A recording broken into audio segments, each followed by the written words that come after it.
नमस्कार। एक फिल्म का डायलॉग काफ़ी मशहूर हुआ था और आज भी मशहूर है। सबने सुना था तो आपने भी सुना होगा। वो डायलॉग था, डान को पकड़ना मुश्किल ही नहीं बल्कि नामुमकिन है।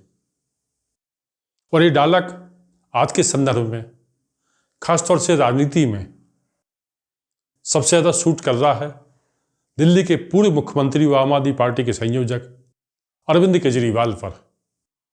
क्योंकि केजरीवाल लगातार जो राजनीति करते हुए आ रहे हैं, एक तरीके से वो जानते हैं कि उन्हें कब क्या कहना है, अपने वोटरों को क्या संदेश देना है, वोटरों के किस हिस्से को उन्हें क्या कहकर कन्विंस करना है, और यहां तक कि अपनी विरोधी पार्टी से अपने लिए या अपनी पार्टी के लिए क्या आरोप लगवाना है, ये सब केजरीवाल को बखूबी आता है। इसलिए उनकी राजनीति के संदर्भ में कहा जा सकता है कि उनकी राजनीति को समझना मुश्किल ही नहीं बल्कि नामुमकिन है। हालांकि दिल्ली में घूमने के दौरान वहां की जनता ने इस संदर्भ में कुछ नई बातें की हैं। बहरहाल, जैसा कि आप जानते हैं, दिल्ली राज्य में विधानसभा चुनाव की घोषणा हो चुकी है। 5 फरवरी को वोटिंग है और 8 फरवरी को वहां नतीजे आएंगे। अरविंद केजरीवाल पिछले काफ़ी समय से दिल्ली में अपनी आम आदमी पार्टी की राजनीति को लेकर सक्रिय हैं। भारतीय जनता पार्टी भी लगभग उनके मुकाबले में दिखती है। कांग्रेस पार्टी कभी उत्साहित दिखती है, मुकाबले में आ जाती है, कभी पीछे हट जाती है। उसका अनमना मन नए नए रूप सामने लेकर आता है। बहरहाल, जहाँ तक अरविंद केजरीवाल की राजनीति की बात करें तो वोटरों की जितनी किस्मों को राजनीति में माना जाता है, समझा जाता है, उन सभी पर अरविंद केजरीवाल ने अपनी निगाहें जमाई हुई हैं और सभी को लेकर उन्होंने अपनी रणनीति तैयार की है और उस पर अमल किया है। क्योंकि आपको याद होगा, भारतीय जनता पार्टी का कोर एजेंडा हिंदुत्व होता है। इस हिंदुत्व की राजनीति पर भारतीय जनता पार्टी को लगभग कोई चैलेंज नहीं दे पाया। और अरविंद केजरीवाल अलग ही नेता हैं। वो राजनीति में कहते हुए आए थे कि वो नई राजनीति लाए हैं, वो वैकल्पिक राजनीति लाए हैं। तो आपको याद होगा, गुजरात विधानसभा चुनाव के दौरान भी उन्होंने कह दिया था कि नोटों पर लक्ष्मी गणेश की फोटो होना चाहिए। यानी केजरीवाल भारतीय जनता पार्टी के हिंदुत्व की पिच पर पूरी तरीके से बैटिंग करते हुए नजर आते हैं।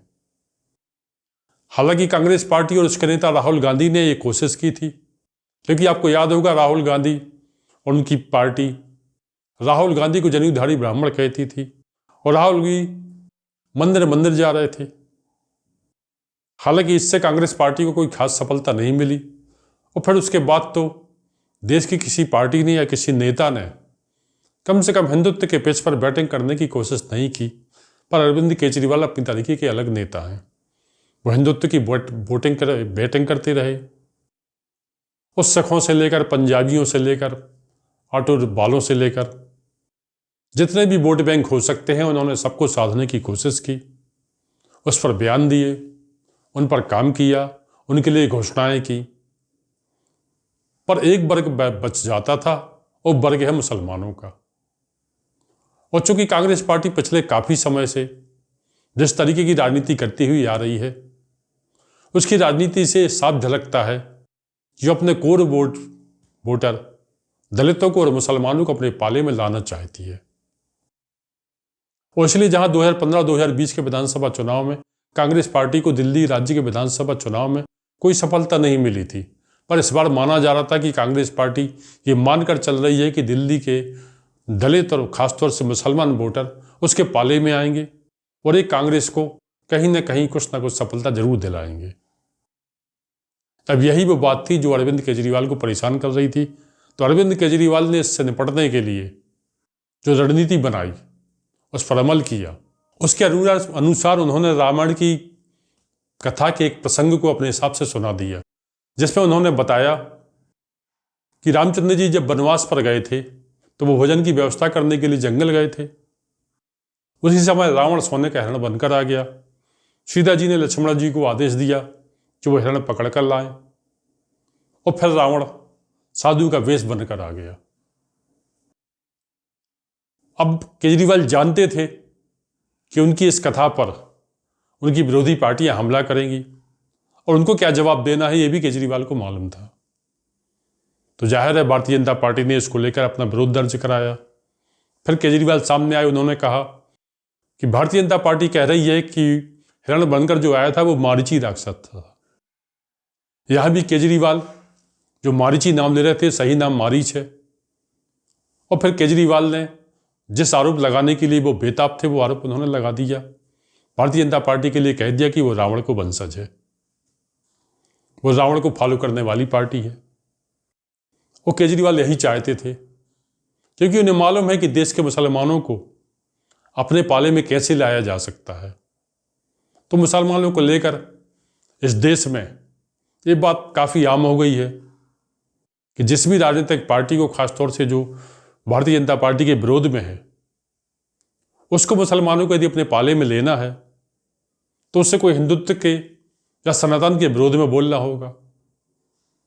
और ये बात मुसलमानों को जच जाए तो फिर उस राजनीतिक पार्टी के पाले में वो आ जाएंगे।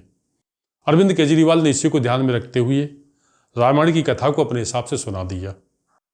क्योंकि अरविंद केजरीवाल रामायण की कथा नहीं जानते हों, ये मानना ही अपने आप में असंभव है।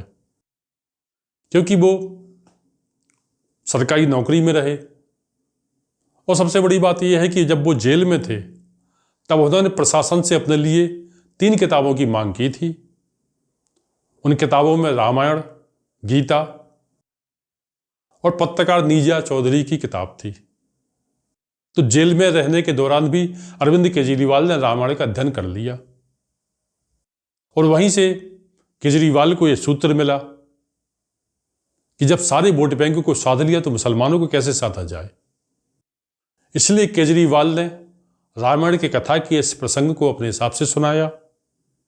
मकसद साफ है, मुसलमानों के वोटों को अपनी ओर लाना और कांग्रेस पार्टी की उम्मीदों पर पलीदा लगाना।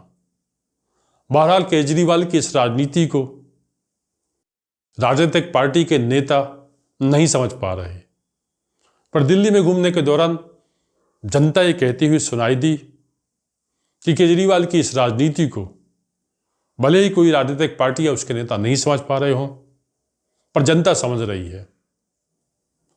और जनता के पास अपनी बात करने का एक ही जवाब होता है, वो होता है वोट। तो जब वोट देने की बारी आएगी, यानी 5 फरवरी, उस दिन दिल्ली की जनता बताएगी कि उसका जवाब क्या है। अब ये जवाब केजरीवाल के लिए फायदेमंद हो सकता है या तीसरी बार उनके सत्ता में पहुंचने का स्वप्न अधूरा रहेगा, ये देखने वाली बात होगी। इसको लेकर अपने विश्लेषण के साथ हम आपके सामने आते रहेंगे। तब तक के लिए नमस्कार।